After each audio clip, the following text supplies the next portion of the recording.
எனக்கு இந்த மனுஷனை அவ்வளவா பிடிக்காதுங்க. அப்படி என்ன இருக்கு அவரோட நடிப்புல? நம்ம தமிழ் நடிகர்களை விட இவரை இந்த அளவுக்கு தூக்கி வச்சுட்டு கொண்டாடுறாங்க.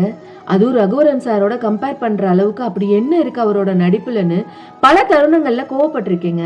ஆனா அவரை பத்தின ரீசெண்டா வந்த ஒரு நியூஸ் அவர் மேல இருந்த மதிப்பும் மரியாதையும் அதிகமாக்கிடுச்சு. பீஸ் வேலி என்ற ஸ்பெஷல் சில்ட்ரனுக்கான ஒரு ஸ்கூல்ல ஒரு ஈவெண்ட்ல கலந்துக்கும் பொழுது மென்டல் ஹெல்த் அவேர்னஸ் பத்தி பேசும் பொழுது ஏடிஹெச்டி என்ற நோய் சின்ன வயசுலயே கண்டுபிடிச்சிட்டா அதை ஈஸியா குணப்படுத்திடலான்னு 41 வயசுல தான் இந்த நோய் தனக்கு இருக்கிறத கண்டுபிடிச்சேன்னு சொல்லி அவ்வளோ பேர் முன்னாடி தைரியமா தனக்கும் இந்த நோய் இருக்கிறத ஒத்துக்கிட்டாரு.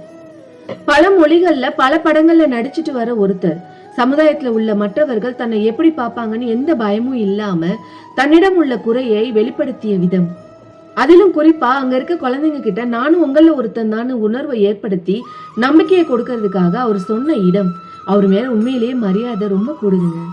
கண் பார்வை குறைஞ்சு கண்ணாடி போட்டாலும் தலைவலிக்கு தான் போட்டிருக்கேன்னு சொல்றவங்க, மனநல மருத்துவமனைக்கு ஆலோசனைக்கு போனா கூட பைத்தியம் நினைக்கிறவங்க வாழ்ற சமுதாயத்துல நிஜ வாழ்க்கையில நடிக்காத ஒரு உண்மையான நடிகன்.